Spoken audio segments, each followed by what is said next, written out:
Ова е фотографија од 70-тите години, од влезот пред летната тераса на некогашниот хотел Турист.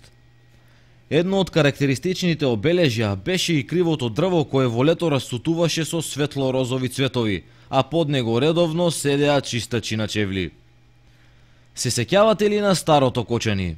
Градот на Оризот од година во година добива нови обележја и карактеристики, а доколку се направи споредба на слики со секоја измината деценија, можат да се забележат значени разлики и нови објекти. Ако сте носталгични за 70-тите, 80-тите или уште пораните години, и ако сакате да се потсетите на сликата за тоа како изгледаше Кочани пред многу години, интернет страната на Старо Кочани може да ве врати во поубавите времиња. oldkočani.do.am им овозможува на сите граѓани на овој град да се потсетат, а на младите луѓе да видат како изгледал и функционирал Кочани пред неколку децении. Ова е фотографија од куќата на семејството Богданови. Направена е кон крајот на 70-тите години. Денеска на ова место се наоѓа големиот паркинг кај трговскиот центар. Веб страната содржи стари фотографии и видеа од некогашно Кочани.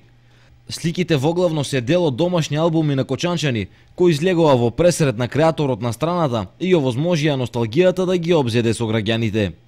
Друг дел пак се изработени и наменски од фотографи кои активно се занимавале со оваа професија. Фотографиите се поделени во категории, според тоа што е прикажано на нив. Вака изгледаше дел од западната трибина на стадионот Никола Мантов во 60-тите години. Кон крајот на 80-тите, таа беше срушена и на нејзино место се изгради сегашната западна трибина. Дел од спортската историја во 70-тите години беше екипата на фудбалскиот клуб Стришани, кога беше позитивно изненадување на фудбалските терени во Македонија. Многу други екипи се испишаа и поминаа во дневникот на кочанскиот спорт. Фудбалските клубови Напредок, Бирлик, потоа кошаркарската екипа на 22 октомври, како и женскиот ракометен клуб Кочанчанка. Сликите од спортистите и тренерите на овие екипи ги потврдуваат долгите спортски корени на градот, но и ја поставуваат дилемата: што се случи со спортот во Кочани? Ракометен клуб нема, а од фудбалските екипи во моментов актуелни се две: женскиот фудбалски клуб Кочани и учесникот во третата фудбалска лига Исток, фудбалскиот клуб Осогово, кој воедно е и клуб со најдолга историја во градот на Оризот.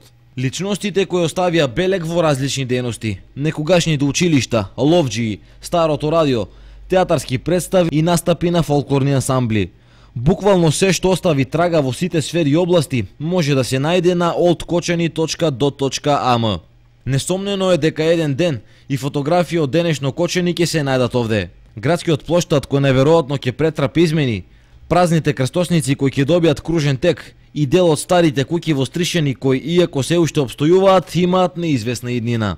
Но до тоа време, кога денес ќе биде некогаш, има уште многу. Останува да му се радуваме на градот, да се присеќаваме на тоа како некогаш изгледаше и секако да се надеваме на поубаво Кочани во иднина.